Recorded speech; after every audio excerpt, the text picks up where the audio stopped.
বোলারদের ম্যাজিক কি? টস হারার পরেও বোলিং পেয়ে যেভাবে তার আপনার পেস বোলাররা বোলিং করলো।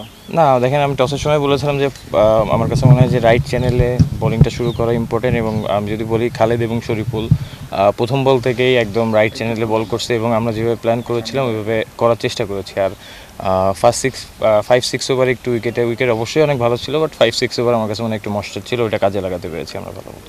মানে কি বাংলাদেশের লার্নিং প্রসেসটা কি এখানে আসলে? অবশ্যই নিউজিল্যান্ডকে হারিয়েছে, তারপর দলগতভাবে আসলে আপনারা কি পেয়েছেন? না অবভিয়াসলি দেখেন, আমার কাছে মনে হয় যে অ্যাজ এ টিম হিসেবে খেলাটা সবসময় যেটা বলে আসি, বোলিং ইউনিট অবশ্যই আমাদের জন্য কাজটা অনেক ইজি করে দিয়েছে, বাট ওভারঅল যদি বলেন বোলিং, ফিল্ডিং এবং ব্যাটিং, আমরা যেহেতু 7 উইকেটে জিতেছি, তো আমার কাছে মনে হয় যে অ্যাজ এ টিম হিসেবে ভালো করতে পেরেছি। বাট এখান থেকে আমাদের যে মিস্টেক আজকে ছিল এগুলোর জন্য আরও যাতে নেক্সট ম্যাচে আরও গুছিয়ে উঠতে পারি, এবং অবশ্যই চেষ্টা করবো যাতে অ্যাজ এ টিম হিসেবে খেলতে পারি। মাঠে আসার আগে কি আত্মবিশ্বাস ছিল এভাবে হারাবেন তাদের? না, এইভাবে হারানোর কথা তো এটা না। আমি গতকালকেও বলেছি যে আসলে এখানে আমরা কিন্তু শিখতে আসি না, আমরা ম্যাচ জিততে এসেছি, এবং ম্যাচ জেতার জন্য যতটুকু এফোর্ট দেওয়া লাগবে, অবশ্যই খেলায় হার জিত থাকবে, but at the same time জেতার মন মানসিকতা নিয়ে আমরা সবসময় মাঠে আসতে চাই। উইকেটটা কেমন দেখলেন আজকে ব্যাটিংয়ে করে? যেটা বললাম যে উইকেট ভালো ছিল, বাট সিলেটের উইকেটে অবভিয়াসলি পেস বলাররা বা ফার্স্ট 5-6 ওভারে একটুখানি উইকেটে মুভমেন্ট থাকবে এবং ময়েশ্চার থাকবে। আজকের উইনিংয়ে কি বোলারদেরকে না ব্যাটসম্যানদেরকে এগিয়ে রাখবেন? আমার কাছে বলার, ব্যাটসম্যান বা ফিল্ডার কোনো কিছু না, আমি সবসময় চাই অ্যাজ এ টিম হিসেবে খেলতে এবং অ্যাজ এ টিম হিসেবে জিততে। সোহান, দেখা গেছে ওদের যদি ভুল না করি 70-75 রানে 8-9টা উইকেট পড়ে গেছে, তারপরে একটা লম্বা পার্টনারশিপ দেখা গেছে, যেটা বাংলাদেশের ক্ষেত্রে হরহামেশাই দেখা যায়। বাংলাদেশের বোলিং ভালো করার পরেও শেষের দিক দিয়ে দেখা যায় যে এরকম অনেক টাইমে আমরা ম্যাচও হেরেছি। এটা কি চেনা পরিচিত রূপ হয়ে গেছে? না, এটা দেখেন, আপনি একটা নিউজিল্যান্ডের মতো টিম, আমি যদি ভুল না করি, ওরা হয়তো ফার্স্ট RICL TMX, যুগের পর যুগ স্থাপনা থাকে মজবুত।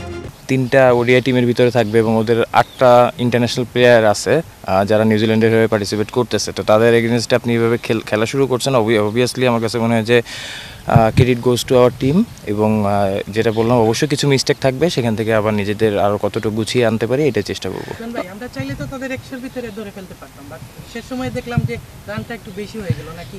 এটাকে কি বলবো? ক্রিকেট খেলা আসলে এরকম মুখে বলে কোনো সময় হয় না, আপনি 100-এর ভিতরে ধরতে পারবেন না, 300-এর উপরে যাবে, এটা আসলে সিচুয়েশনের উপর ডিপেন্ড করে। বাট যেটা বললাম, অবভিয়াসলি টিম হিসেবে ভালো ক্রিকেট খেলতে চাই, এটাই আমাদের সবার লক্ষ্য থাকবে। শুরুর দিকে ওদের টপ অর্ডার মিডল অর্ডারের শুরুটা হচ্ছে 4জন ব্যাটারকে ডাক করে পাঠানোটাকে ম্যাচ সহজ করে দিয়েছে। দেখেন, ওদের ব্যাটিং লাইন আপ যদি আপনি দেখেন, ওদের টিমে কিন্তু 2টা বা 3টা অলরাউন্ডার আছে। সো টিম হিসাবে ওরা ভালো, এবং আমার কাছে মনে হয় যে নেক্সট ম্যাচ ওরা আরও স্ট্রংভাবে আসবে। তো অবভিয়াসলি যেটা বললাম যে আমরা যাতে আমাদের জায়গা থেকে আরও ভালো করতে পারি, এবং যে মিস্টেকগুলো ছিল এবং যেভাবে আসলে শুরু করেছি ভালো, এরকম একটা শুরু পেলে মোমেন্টামটা অবভিয়াসলি ওই টিমের দিকে থাকে। তো অবভিয়াসলি আমরা চাবো যাতে ওই মোমেন্টামটা ধরে রাখতে পারি। তানভীর একটা হ্যাটট্রিক চান্স ক্রিয়েট করেছিল, তানভীরের বোলিং কেমন দেখলেন? টি20 মেইন দলেও আছে আসলে।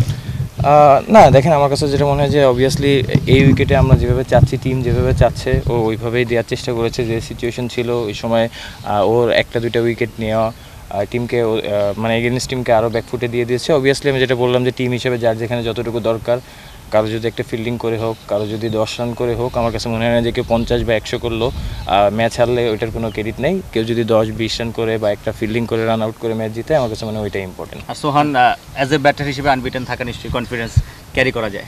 অবভিয়াসলি দোয়া করবেন যাতে আরও ভালো করতে পারি। বাংলাদেশের ওডিআই ক্রিকেটটা সবসময় অনেক উপরে থাকবে, বাট লাস্ট হয়তো কিছুদিন আমরা ওই ক্রিকেটটা খেলতে পারতেছি না। বাট আমার কাছে মনে হয় যে হ্যাঁ, যদি এরকম থাকে, যেটা বললেন পাইপলাইন এবং ওভারঅল সব কিছু মিলায় যদি ওইভাবে আমরা কন্টিনিউ করতে পারি এবং আমাদের জায়গা থেকে টিম হিসেবে ভালো করতে পারি, অবভিয়াসলি ভালো থাকবে। যে দেখেন, লাস্ট 2-3 বছর আগে আমরা ওডিআইতে যেখানে ছিলাম, হয়তো খুব ভালো অনেক বড় বড় টিমের সাথেও জিতেছি, ওই জায়গাটা ইনশাল্লাহ ওর থেকে ভালো আরও জায়গায় আমরা যেতে পারবো। দেখেন, আমার কাছে সবথেকে ইম্পর্টেন্ট যে টিম কী চাচ্ছে।